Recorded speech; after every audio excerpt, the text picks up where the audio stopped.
Good Friday morning. I'm Matt Carothers, and welcome to another installment of everyone's favorite 30-minute horse racing program. It's time to kick off your weekend with Blinkers Off. The next 30 minutes, folks, don't blink. It's going to fly by. We got my man Ray Paulick, second half of the program, back from his U.S. American tour. Looking forward to seeing Ray and hearing about his journey across this great land of ours. We have some stakes race to discuss. But right now, I am thrilled to introduce first guest on the program. He's a great trainer, and he's one of the more colorful individuals in all of racing. Right now, via Skype, from Long Island, New York, the one, the only Rick Dutro joining us on Blinkers Off. Rick, how are you? I'm doing good, Matt. Doing well? Yeah, doing good. I feel kind of bad. You didn't call me babe just then. I'm sorry, babe. Where did that originate? How long have you been doing that? How long have you been calling people babe? Most of your life, the last 10 years? When did it take off, the whole babe thing? The last 10 years, maybe a little bit longer. Okay, all right. Well, it's kind of your trademark to a certain extent. Before we get into the racing, before we talk about Willie Beeman and Pacific Ocean and Trickmeister, it could be a huge weekend for you. So quickly touch up on the fact that, you know, you're in a little bit of a court battle right now. You're fighting a 10-year New York Racing Board ban dating back from last October. I know you can't get specifics with it because it's a legal matter, but do you think for you this is kind of a witch hunt, that they're going after you a little bit, that you're just a completely misunderstood person in this game? Well, it's certainly easy for me to say yes to that because I'm under the pressure that they're putting me in, but I really don't know what their angles are. You know, I know it can't be because they think that I drug my horses. So I really don't know what they're up to, but maybe we'll be able to find out at the end of the day. We're still not done. We're still got plenty of avenues to go through, and we're going to go through each and every one of them before the end of the day. That's for sure. Yeah, I'm sure it's exhausting, but you seem to be pretty much of a fighter. So mentally, you're doing all right through all this? Well, you know what? As long as I have a horse to train, that's going to take up my mind. So I'm good. And you have some real good ones that you're training this weekend. Let's begin with our. We're going to go to our spotlight race in a minute, the Woodward. Let's go back in time. Willie Beeman. You know, he runs in the Albany, New York bred race on Wednesday of last week, Rick. 9-furlong event. Wins the race wire to wire. And then 3 days later, we know what happened. And thank you, by the way, because it bailed me out from a bad weekend gambling at Saratoga, as I liked Willie Beeman, picked the horse on this program at 11-1. After he wins the Albany, what were you thinking? Because I was hearing, oh, he's going to wheel him back in the Travers. Oh, I mean, why? Obviously, you made the right decision in the King's Bishop. How close were you to going in the Travers with him? Very, very close. I asked the racing office to not draw the Travers until Willie Beeman ran, so we had to enter him before the race was run. And Jim Riccio, who is as sharp as they come in this game, he's been claiming horses for 30 years, right? And he's standing. That is a feat. But he calls his own shots. He asked me what I think about some things. But we kind of bypassed the race at Finger Lakes, hoping that we could bang Willie twice at Saratoga like we did, and that has a lot to do with the reason why he ran so big in both the starts. The time between races from Belmont to Saratoga, and then the timing of a horse after they run. It's really good to run them back 2, 3, 4, 5 days. I like it with my horses when the opportunity's there. So we were kind of hoping that it would work out for Willie, and we were kind of planning on running him in the Travers. We felt that it wasn't the strongest Travers we ever saw. Right. And we just Jimmy made the right move. He put the cutback move on, and Willie. Yeah, and he'd won off a 4-day layoff before, so it wasn't something that he hadn't done and had success with in the past. Why do other trainers do this? Why are other trainers afraid to wheel horses back quickly? I mean, you'll see guys like Galuccio and Jacobson, other trainers that you compete against on the East Coast do it, but they don't do it at this level. You don't have a horse win a stake race and come back 3 days and win a Grade 1. We never see that. Why not? Babe, listen. When Woody Stevens won the Met Mile with Conquistador Cielo, 5 days later he won the Belmont. So it is a it's a very good move for the horses as long as the situation fits. There was a Triple Crown winner that up to the Triple Crown, the horse ran like 8 or 9 times. Just every 5 or 6 days, he was running all over the place. It didn't matter. They put him in. He was getting beat. He was winning. It works with the horses that are ready for it. Yeah, Aidan O'Brien does it over in Europe. How he did with Together, who won the QE2 at Keeneland last year off just a 7-day layoff as well. Let's talk about some of your horses this weekend. The Woodwards, our Spotlight race, brought to you by Horse Racing Fantasy, Breed, Train, and Race, your own virtual thoroughbred stable. And would you contend, well, we're going to get into Trickmeister, would you contend that Mucho Macho Man is the horse to beat in this race? Because his Suburban win was pretty devastating, wasn't it? Well, you know, if he runs his race, I don't think Trickmeister's going to be the one to beat him. You know, when we seen this horse run in the Remsen, we had some horse with Claim of Zito in the race. And then I got a good look at him, and we tried to buy this horse for like 3 or 4 months. He just looked like a horse that we needed to have, you know? Okay. But we just couldn't get the job done. But I mean, I think Kathy has done an unbelievable job with that horse. Okay. I mean, she's just... I was saying, we're looking at Trickmeister right now. It seems like in your race on Saturday, you're going to know, you know, 5 to 15 seconds into these races whether you're going to have a chance to win these races, because you have some horses going to be forwardly placed. If Trickmeister wins the Grade 1 Woodward on Saturday, it's going to be done wire to wire, isn't it? I would have to think so. I mean, I'm hoping that he breaks good and assumes the lead. I hope they let him take the lead and just set off of him, and I hope he runs big and the other ones don't. That's what I'm hoping for. I mean, you're a guy that sometimes you're honest to a fault, and some of those comments I think maybe have gotten you in trouble by your own admission. How much do you like Trickmeister? I know you'll give me an honest answer. Do you like him quite a bit, or? Well, I know the horse is doing good, and I know he's in with tough company, so we are strictly taking a shot. I can't tell anybody to single him, and I'm not going to tell anybody to throw him. Okay, let's move on to the Forego, another Grade 1 Saturday. It's the race before the Woodward, and Pacific Ocean, I don't know if there's a faster elite sprinter in training than this horse, and he's obviously a sprinter that thrives at the 7/8 distance, where he's 3 for 3, the Forego being at 7 furlongs as well. James Marvin, he was a price horse in this race, 6-horse field, 6-1. Were you expecting this type of effort that he put forth in crushing this field wire to wire, earning a 103 buyer, or did it even surprise you a little bit? It didn't surprise me because he had trained really good after he had run at Belmont. I knew he was doing really good, but there was other horses in there that looked like that they could beat him, but they never showed up, and we did. So, you know, I hope that happens again. He's training really, really good. We're extremely happy with him, and I hope he fires a bullet. He makes his third start off a 6.5-month layoff as well. You have MC to the outside, who I guess is the other pace in this race, and hopefully Joel Rosario, who's turned into a very good front-end rider, can get away from MC early on in this race. Isn't he perfect? You also have, it's nice to get Ramon Dominguez, isn't it, Rick, in a Grade 1 with a horse that, you know, is an outsider, at least in terms of the morning line at 20-1? Well, you know, I had asked Steve about the race for a while, and he said he had some horse for Asmussen, but they never entered. So I entered our horse I named Dominguez, and I think we're just going to take a shot and run him. I think legitimate 3rd or 4th in the race. I really do. Okay, so it worked out with Willie Beeman cutting back from 1 1/8 to 7 furlongs. You're doing the same thing with Isn't He Perfect, cutting back from 1 1/8, lost to San Pablo in the Birdstone. San Pablo, pretty good racehorse, won the Island in his next start. That was a couple of weeks ago at Monmouth Park. So you're at Long Island right now. You gonna be at Saratoga? Yeah, I'm gonna train horse at Aqueduct tomorrow and drive up. Okay, all right. I don't know. I thought you might watch the races from that Chinese restaurant near Aqueduct, because you were there on Wednesday, right? You saw Willie Beeman win. You said, well, what the hell? I'm going to go back there on Saturday. It worked out for me on Wednesday, and the horse won. I thought you'd be back at that restaurant again.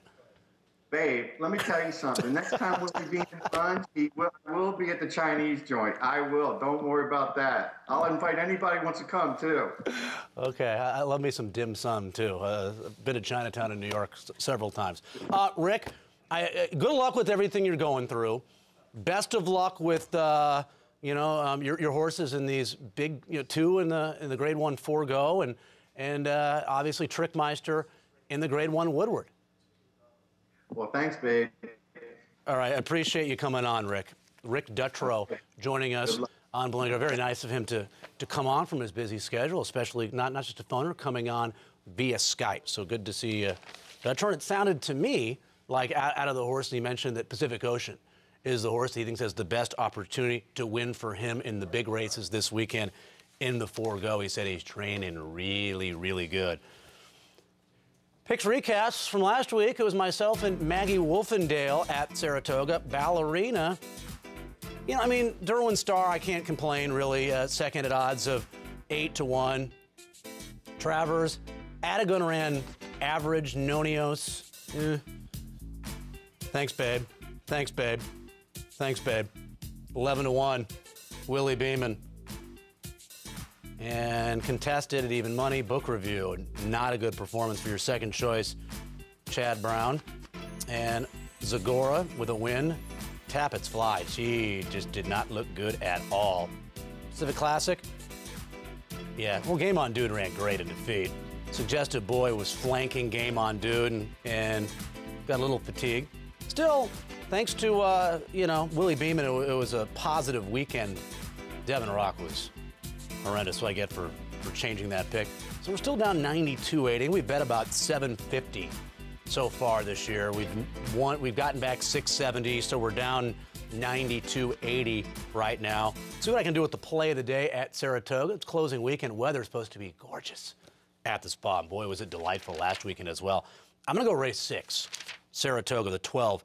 PJ's Magical Wink, who just raced at Saratoga on the 24th of August and showed speed in a much better spot. I was there that day for a $50,000 claiming event in which reserve quality for Rick Dutro won at a fast time of 15-3.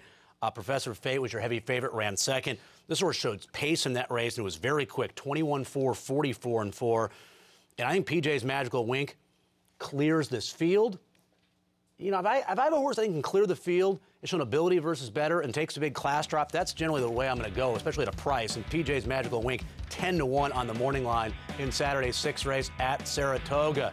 I can see him over to my right now. I barely recognize him. Ray Paulick back from vacation. Next.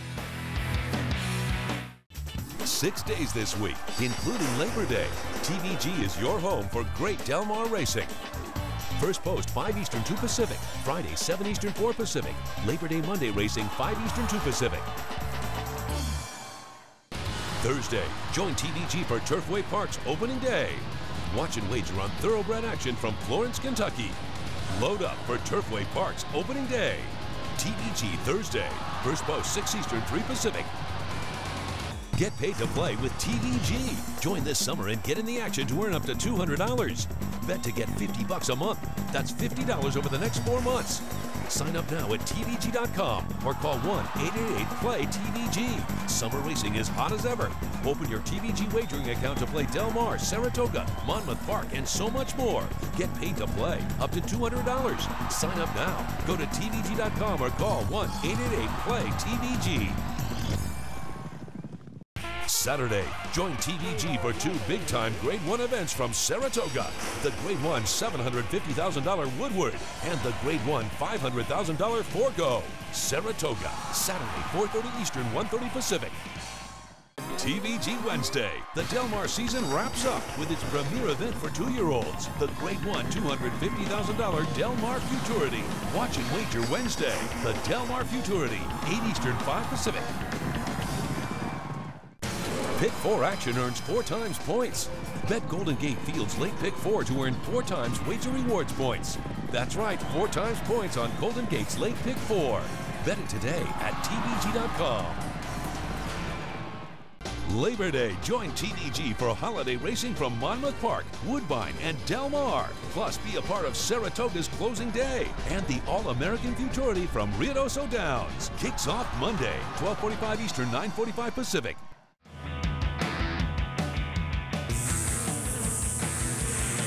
Paulick Report. Buzz in the biz, purveyor of the Paulick Report, back from his U.S. tour. I think he actually, his U.S. tour, I think it was done cycling, right? You cycled across the U.S., didn't you? Isn't that true, Ray? Not quite. My Prius made it all the way around the track, though. Did you have a good time? You had a great time, right? You sent me some of your pictures. I appreciate that. Yeah. Some of the photos. We went coast to coast and saw some national parks, saw some good racing, had some relaxation at the beach. Good, good. We got a lot to cover here in a short amount of time, so let's get to it.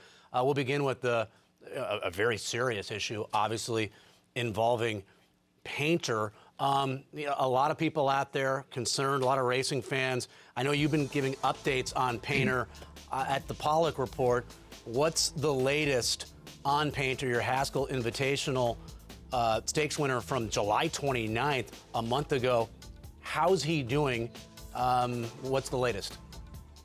Well, he's got colitis, which is a very serious illness that inflames the intestinal tract, and he's been a very, very sick horse. He's been tweeting. Yesterday, he put an extraordinary tweet out about his family's visit to the horse at the Upstate Equine Medical Center in Schuylerville, New York. Justin Zayat, dictated by his father, Ahmed Zayat. Yep. And, he said the next 24 hours is crucial. There is some good news this morning. Early this morning, he sent out a tweet that said the horse was doing a little bit better today. It's still a very critical situation. This horse is very ill. It's been a really tough few weeks for Team Zayat between Bodemeister's retirement and the illness here. So it's a very serious day-to-day situation. He's in good hands at the clinic. He's got a couple of doctors, Mark Cheney and Laura Jeffsikis, I believe it's pronounced, have been taking care of this horse. And all we can do is, as Zayat said himself, just hope and pray that he pulls through it. And there's some campaigns for him, right? On Twitter and on Facebook. Was it Power Up Painter on Facebook and hashtag Power Up Painter on Twitter? Yeah, that's right. And it's amazing the power of social networking and how word gets out. And he's just talking about all the positive messages he's gotten from people.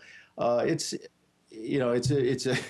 really when the community really comes together behind horses that are sick like this. Yeah. It's a really sad thing to see. Yeah, it really is sad to see any horse in this condition, and much less a horse that we thought maybe was the best horse that we had in training in the U.S.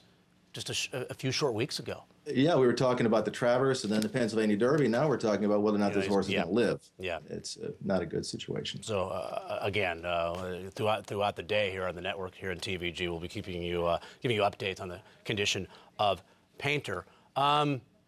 Nick Nicholson, after a great reign as the man in charge at Keeneland, stepping down.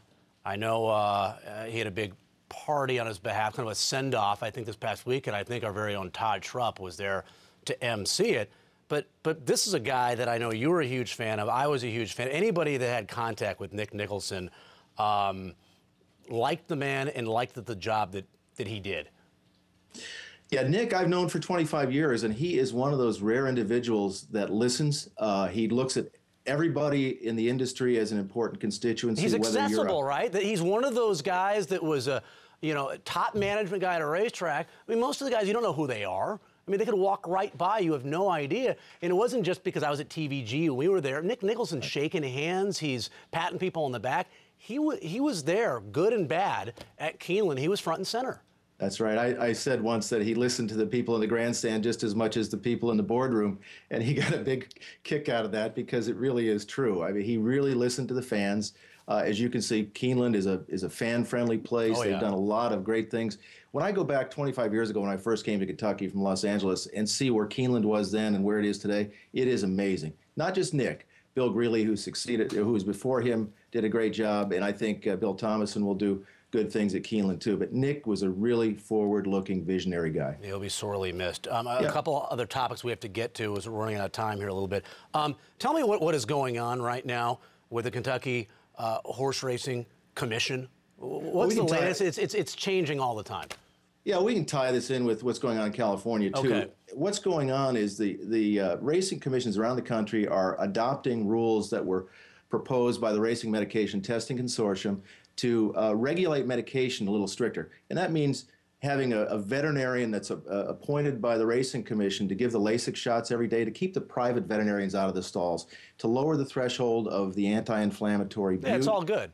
It is all good. And it was previously approved by the Kentucky Horse Racing Commission, right? It was approved by the commission. The legislative committee here in Kentucky Monday said, no, we're not going to go for it. 19-1 voted against it. Ridiculous. Last night, the governor, sensibly overruled or overrode the executive order. And these rules will go into effect, and they're good for the horses and they're good for racing. Well, that's good. And then we'll talk about what's going on here. The CHRB discussing amendments to its new claiming rule. And the CHRB approved a new rule that the claim of a horse will be void if that horse suffered a fatal injury. But what would happen is these poor horses, an hour later, right, back on the backside, after really trying to keep this horse, keep him alive, he'd have to be euthanized, and then the person who put in the claim would then get the horse, right? Yeah, I wrote a couple of weeks ago. It's a catch-22. They did a good thing by trying to protect the horses and so that the trainers wouldn't run a horse if it had an injury. The problem is they also said we don't really want to euthanize horses on the track. We want to take them back to the stable area and do a diagnosis. So the claims weren't being voided of horses that were injured. They're now looking at any horse that goes on a vet's list, which I guess a euthanized horse would go on a vet's list. That claim would be voided. It's not passed yet. They're just kind of talking about it and proposing it. That's a good thing. Yeah, that seems like a no-brainer to me. All right, let's get into the handicapping. And, I was obviously Dutrow was on before. The Woodward is a race that he has Trickmeister in. Mucho Macho Man is probably going to be, I think, 6-5, 7-5 in this race. Who'd you go with? I'd like to beat Mucho Macho Man, but I can't find anybody to do it with. So I'm sticking with the favorite in this race. Yeah, I think he's going to be tough. He's going to get a very similar trip to the trip that he received in the Suburban. In that race, he sat right at Trickmeister. And probably the same thing's going to occur in this race at the same distance, given nearly 2 months off since that big performance by Kathy Ritvo's, and a great job with this horse. Training great. I think he's the horse to beat. I think the interesting price horse, so I'll go there, is Cease in this race. I liked his optional 75 win at 1 1/8 on the 25th of July. I think it was a perfect prep race for this spot. Albert Stahl having a sensational meeting at Saratoga as well. This horse is 3 for 3 at Saratoga, 4 for 6 at this distance, 4 for 12 in his career, but 4 for 7 over a conventional dirt track. This horse has not done well over synthetic and turf, at his best on dirt, and I think he's the price horse at 10-1 morning line. The Forego, interesting race because you have Shackelford in here, who 6 furlongs, not his game, got kind of cooked early on the 5th of August in the Vanderbilt. And that was an odd race because your winner of that race, Poseidon's Warrior, was a monster price that won, I think about 36-1 in that spot. So what do you make of Shackelford? Did you come back with him at 7 furlongs over a fast main track and excuse him the 6 furlong race over a muddy surface? Yeah, he's better than that, obviously. But there's a horse that's had a lot of trouble in his races, and that's MC, who's got blazing speed. He hasn't had a good trip. And I'm the real MC. You know that, Ray. I'm the MC. You're the babe here. But MC, last time he had to break for the rail, he wasted a lot of energy getting to the lead. And he looked like a winner to me before getting beat in the final strides. I think he's overdue for a good trip. He's good enough to get this. I think he gets the lead here and goes all the way. Pacific Ocean, babe. Pacific Ocean. He did well for me in the Marvin. Yeah, he keeps going these races where there's other speed. Everyone's, he'll get cooked in the front end. He was faster than everybody in the True North. He went too quick in that race. He did, and he needed that race as well. That was his first start in 6.5 months. Everyone thought Crossbow would run with him in the Marvin. Didn't happen. I don't think MC is as fast as him. I think he clears this field. He loves 7/8, and I think he's going to be tough to run down. And I think Dutrow sounded really confident when talking about Pacific Ocean when we talked about the Forego about 12, 15 minutes ago. Bernard Baruch, 1 1/16 on the grass. There, you have horses like Datalink, who's your morning line favorite at 7-5. 12 starts, 6 wins, no seconds. Coming up a nice win in the Monmouth Grade 2 on the 10th of June. Are you going chalk here? I am not going chalk here. I like Dominus. We agree, my friend. We agree. Okay, well, he's out of a mare that did very well in the turf named Quando, Florida War Mare. Yeah. There's some turf in the pedigree. I like the fact that he came back with a good, strong race. I think this horse will love the turf. It's a great opportunity to beat the favorite, I think. Ray, he's lulled spud. He's lulled spud in this race as well. And his win on the 4th of August off of nearly a year layoff. You go back and look at the charts that day, almost every race is won from the clouds, closers. He put away their pace. Second place finisher, Our Dark Knight, was last early on in that race. I think he controls the pace in this race. You mentioned the turf pedigree. I think he's going to be tough to catch. I think he goes wire to wire and pays probably about $6.60. Del Mar Debutantes, big race at Del Mar Labor Day weekend. It's a grade 1. It's Saturday at 7 furlongs. Executive Privilege. She's undefeated. She really hasn't been tested in any of those 3 wins. Her maiden win, the Landalusi, and then the grade 3 Sorrento. I don't know. I have a feeling that this is going to be a tough race for her. This is a race, I'll tell you right now, in terms of the pick 4 Saturday at Del Mar, I'll be probably going Paul LaDuca and using the Allberger in this race. I think it's tough. Well, it's tough to beat Baffert in these kind of races at Del Mar. She's got a lot of talent. She didn't win as convincingly last time out as she did before, but I just don't see. There's some improving fillies in here. A couple maiden breakers that look good. The Sadler horse looks good, and even a maiden that closed with a rush for terrible trip. Lexus Barbas. Yeah, but I'd like to beat the favorite. I just think sometimes you just got to go with winners. I think Executive Privilege is a winner here. Yeah, Beholder for Mandela, that one is your second choice, beating a Wild One who is favored for Baffert, who actually runs in the first race at Saratoga today. Air Kitty can win, ran second to the first-time starter No More on the 5th of August at Del Mar in the Best Pal. I went with Machaya. Big figure, big win. Watching the video of that race, she crossed the wire head by 2 and did it easily. I'll go with John Sadler. I won't get 6-1, probably 3-1 or 7-2. I'll go with Machaya, the 6 in the Grade 1 Del Mar Debutante. Ray, great to see you again. Is that a leisure suit that you're wearing for Labor Day? It's the seersucker. You got to put it in mothballs on Labor Day. So it's a last chance. I'm a big fan of the seersucker suit. Ray, good luck this weekend. Thanks for coming on. Next time we do this show, let's see, September 7th, I'll be at Presque Isle. Greg Wolf will be hosting.